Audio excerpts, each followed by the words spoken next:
Subinvi Tomás López Arabia, de Unani, Unión y Progreso, Santiago Nuyo, Cubin, Ngacuñucua, Canto, un sabi, Jesús ni Cubin, te Ñusabi. Es la dimensión diferenciada dentro del derecho de asistencia legal que tienen todas las personas, de acuerdo al respeto de la diferencia cultural y política que tenemos las personas, pueblos y comunidades indígenas. Todas las personas tienen derecho a ser asistidas legalmente como parte de sus garantías de protección judicial y acceso a la justicia. Pero en el caso de las personas, pueblos y comunidades indígenas, ese derecho tiene particularidades que buscan garantizar que podamos acceder a la justicia de forma plena e igualitaria. Y desde luego, gozar de los derechos individuales y colectivos que tenemos reconocidos. Estas particularidades tienen que ver con la necesidad que la asistencia legal se preste de acuerdo con nuestras características culturales, políticas y lingüísticas. Y por eso se concreta en medidas tales como el acceso a intérpretes y defensores que tengan conocimiento de nuestra lengua, cultura, sistemas de organización, entre otros elementos. Primero, porque es fundamental reconocer la diversidad lingüística y cultural que existe en nuestro entorno, no solo en el discurso y en la retórica normativa, sino como una realidad actuante de nuestra vida cotidiana. En este contexto, de acuerdo al Instituto Nacional de Estadística y Geografía, más de 24 millones de personas nos consideramos indígenas en México. Más de 7 millones hablamos una lengua indígena, que representa a 68 lenguas indígenas y 364 variantes lingüísticas que se hablan a lo largo y ancho del territorio nacional.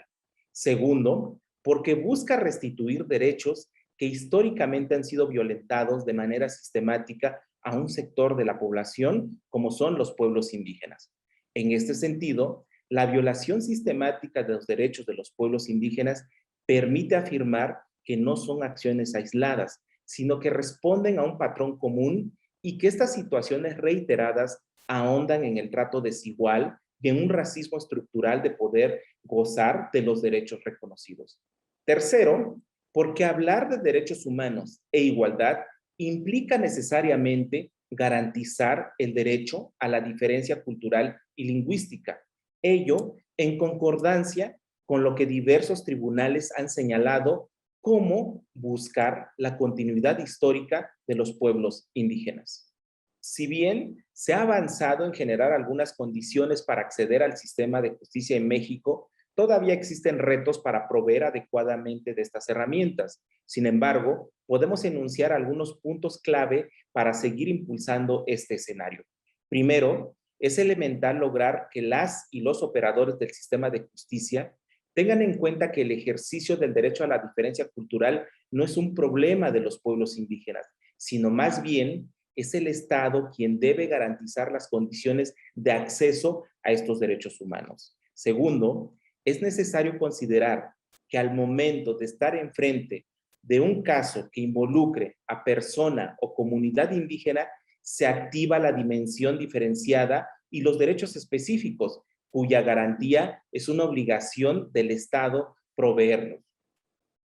Tercero, las especificidades culturales, la presencia de un intérprete o traductor de lengua indígena, además del acompañamiento en todo momento de un defensor con conocimiento de la lengua y cultura, son fundamentales para el respeto de los derechos humanos de los pueblos indígenas. En este sentido, con respecto a las especificidades culturales, es una obligación del juzgador allegarse de información de la comunidad de origen para establecer el mecanismo de atención y resolución del conflicto.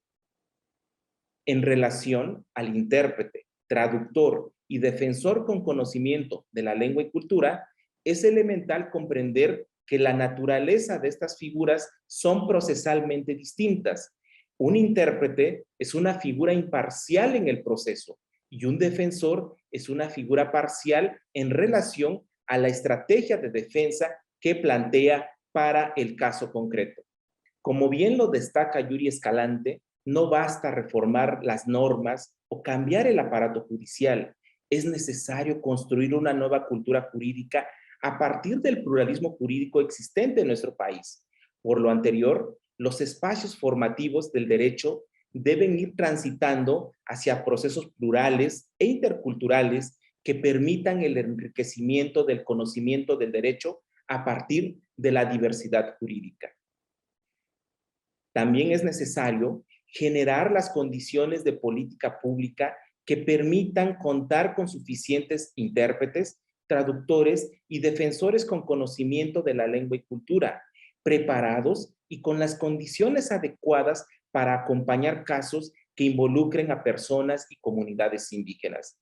Sobre todo, reconocer que el trabajo de intérpretes y defensores es parte de las garantías del derecho de protección judicial y, por lo tanto, su labor debe ser adecuadamente remunerada por el Estado.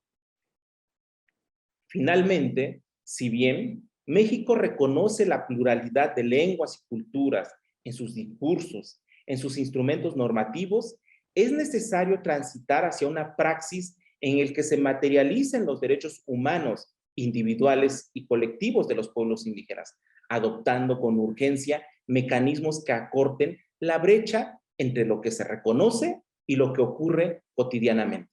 Suprema Corte, el poder de la justicia.